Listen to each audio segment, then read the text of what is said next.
Well, good Tuesday, and thanks for joining us. This is the Ohio AgNet, broadcasting from the Voice You Know with the News You Trust studio, sponsored by BASF and Valtima Fungicide, the proven #1 for the toughest corn diseases with a long-lasting residual when you need to be confident your fungicide will perform.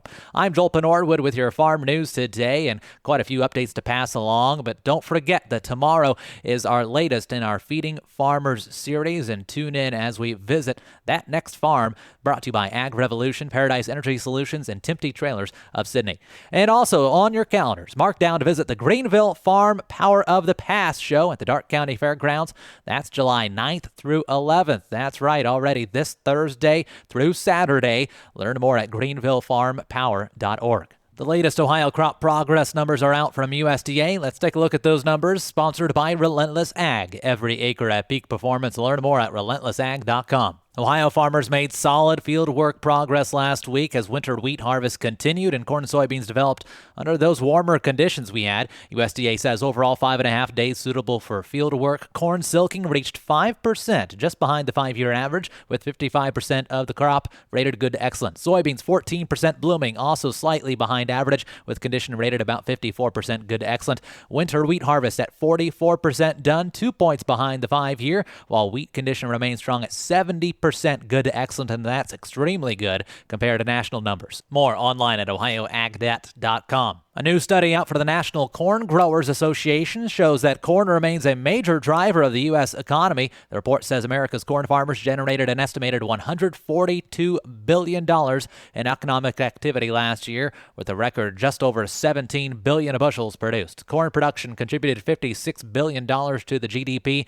supported more than 482,000 jobs, and generated $32 billion in wages. And we're keeping an eye on the screwworm situation down south, and so on national news, Texas Ag Commissioner Sid Miller says he's urging the FDA to approve ivermectin in medicated livestock feed as New World screwworm continues to spread in Texas. In his words, he says injectable ivermectin was an important first step, but feed-based treatment could help producers protect whole herds more efficiently along with wildlife. Let's turn the page to weather, brought to you by Seed Genetics Direct, the #1 fastest growing and largest Ohio-based independent seed company. Ryan Martin. Partly to mostly sunny and dry for the rest of this afternoon. I'm Chief Meteorologist Ryan Martin. Quick forecast update for you here. All moisture wanting to stay south of the Ohio River this afternoon, so I think we're going to give everybody a nice shot at cool, pleasant conditions. All right, cool may not be the key word, but pleasant overall.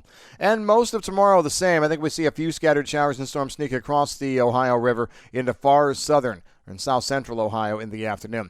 But the bigger chances of rain coming later this week into the weekend. I'm Ryan Martin. Thank you, Ryan. Let's check in on what's happening in the fields between the rows as our Brianna Smith has a story. This week's Between the Rows update is brought to you by Seed Genetics Direct, the #1 fastest growing and largest Ohio-based independent seed company. We caught up with our Between the Rows farmers before the holiday weekend. Let's check in with Greg Ramsey of Ross County. Wheat was good. As far as the actual harvest went, it was fairly smooth. Quality was outstanding. Yield could have been better, but we were certainly better off than some. We're hauling a little grain, doing some still post-spraying soybeans.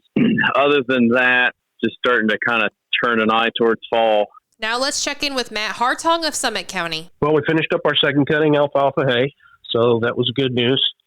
And right now, it's just kind of a waiting game. We're waiting for the wheat to get ready. It did a lot of drying down Monday and Tuesday, so I don't know. I guess we're just kind of waiting to see whether we can go today or tomorrow on starting to harvest wheat.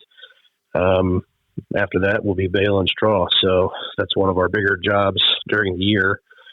We need a lot of hands to do it because we small square bale the straw, and it's obviously the most labor-intensive thing, so that's kind of what's on the horizon. Read the full Between the Rows update online today at ohioagnet.com.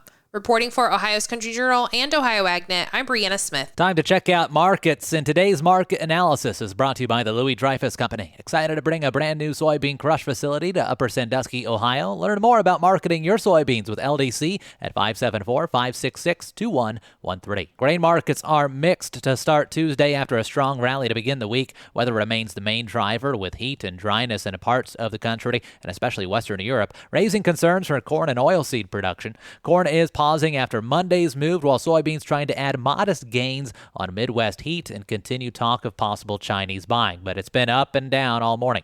Wheat is mixed, with U.S. supplies still priced well above global competition. Overall, though, traders watching weather, export demand, and this Friday's coming World Ag Supply and Demand Estimates report. July corn right now in Chicago down 2.5 cents to $4.38 and a quarter. December new crop corn down 1 3/4 cents to $4.56. July soybeans at the moment off 3 3/4 to $11.78 and a half. New crop beans down 4 1/4 to $11.88. July wheat 3/4 of a penny lower to $6.05 and a quarter.